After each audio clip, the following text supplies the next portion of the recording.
My name's Craig. I've been living here in Hamilton for many years, but I've also lived in Wellington and Auckland and overseas as well. I guess at the end of the day,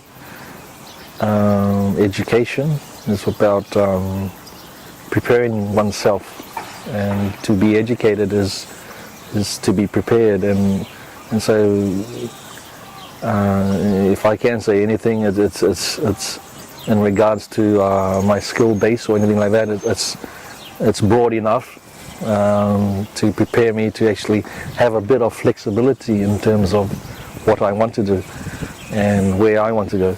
But having said that, you got to continually upskill and continually look ahead to ensure that it's like anything. Planning is a vital skill and a vital key to success. So, and that planning starts at school. In terms of the decisions you make at school, and how those decisions will impact you in the future. At present, we are quite heavily involved in events as of late. Our last project was established in support of the Real New Zealand Festival, and that was called Haka. It was a Māori exposition held at the Hamilton Gardens in October of this year. And really what we wanted to do was provide a platform to engage the local community on a Māori 101 Māori arts and cultural learning experience. We knew that there were a lot of internationals coming, and that Māori culture has a very strong presence within the rugby culture, obviously with the All Blacks and the Haka and so on.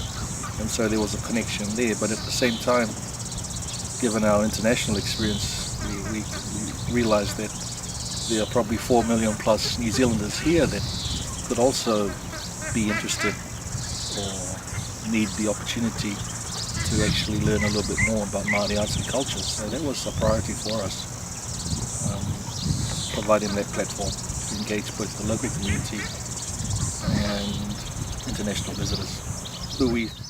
Being a parent and seeing your kids grow up, you do realize one thing is that time goes very fast, and if only I guess youth could understand that, maybe they'll give them a much better perspective on the need and importance of getting a good education and a grounded education, because time moves very fast, and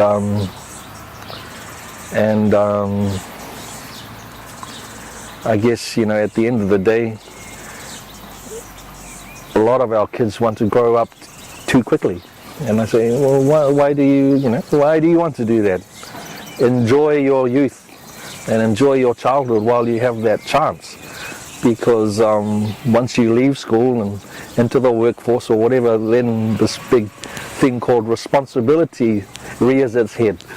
And there are a lot of things that, you have whilst at school and whilst you are a younger person that adults do not have. And that's freedom in terms of some of your choices, freedom in terms of your time, and a general lack of greater responsibility. But you also have responsibilities yourself as a youth. And I think first and foremost that responsibility is to yourself as a person, to your whānau, to your family, to your name. We hear this thing called mana, and mana is something that's talked about a lot. But if you do get in trouble, if you do do things that are not great, then it's not that only impacts you as an individual, but it impacts your whānau and their mana as a whānau, that name that's been handed down to you. So it's important that you ensure that your name and that name that you have is protected. And one of the best ways you can do that is by doing well and contributing well to society. I think one of the key things to be mindful of is where you're heading to, and looking ahead.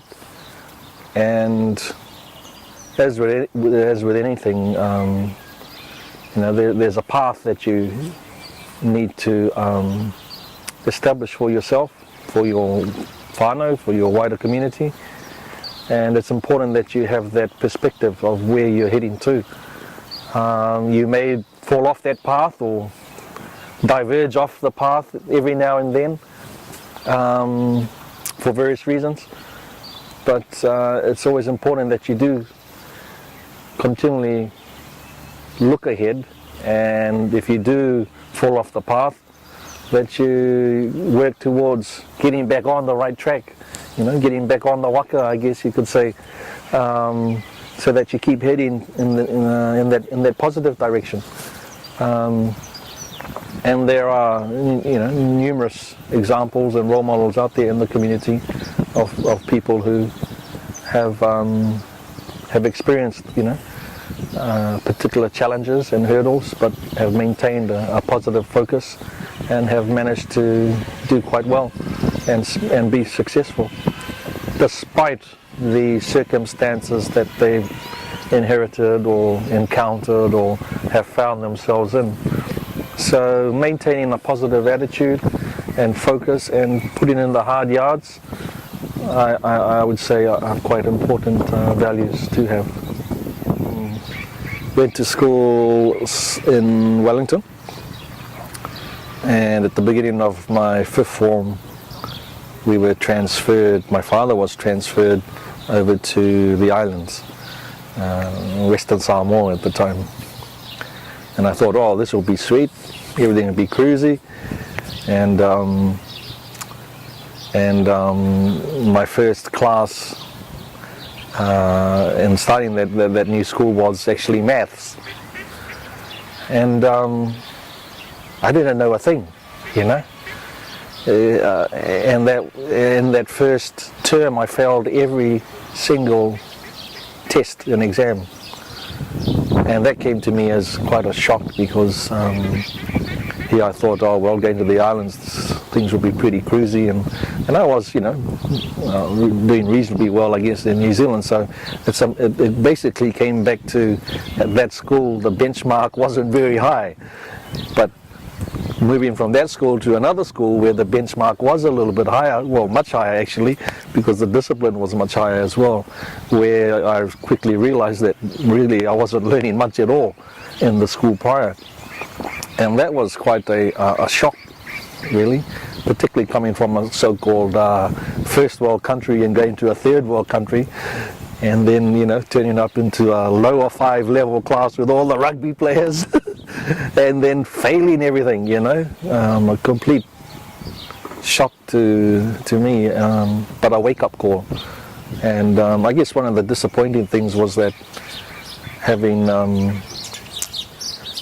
after spending 2 or 3 years in secondary school in Samoa, and then coming back to New Zealand and seeing a lot of the old schoolmates in the school here had dropped out of school, and oh, you got school C, bro, wow, you got UE there, and to me that became quite normal. It wasn't anything big or anything great, and that has to become the norm, whereas in those days it wasn't the norm. But each and every one of those students had the potential, and a lot more potential than I. And so that was the sad thing, that there was this huge potential there, but that potential was not being realized. I think that the key difference was the environment I was placed in was enabled me to realize that it was important to do well, and that this I guess word discipline was also something that came into play. At the time in New Zealand you still had the old cane and all that kind of stuff, and the old whack the behind, but within some of the schools I was in, that meant nothing.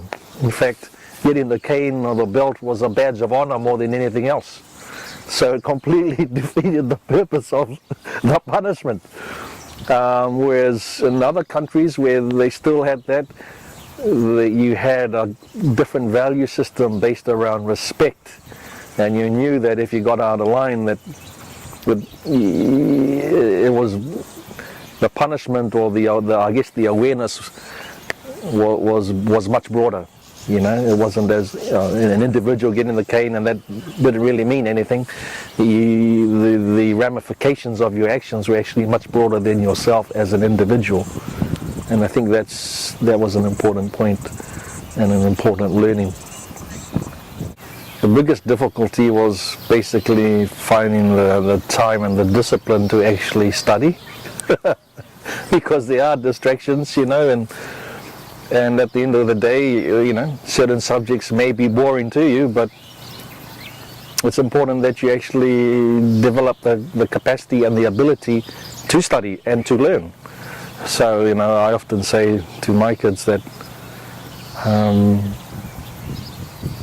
yeah, it may not be exciting, it may not be boring, but that's the challenge. And if you can do well at that subject, even though you may not necessarily enjoy it or like it, then imagine how well you could do with something that you do enjoy. So think of it in that terms of a reference, I guess. Yeah, there are certain areas there, math, you know, or whatever it is, the mathematicians may be cringing, but, you know, it's not terribly exciting. Obviously, some of that can be determined and dictated by the delivery style of the teacher, but at the end of the day, you know, there is a need to learn, and there is a need to actually knuckle down and commit the time and energy to learn. And that's important, and it's having that discipline and that understanding that it's not all going to be fun, that you actually have to sit down at some time and do the hard yards.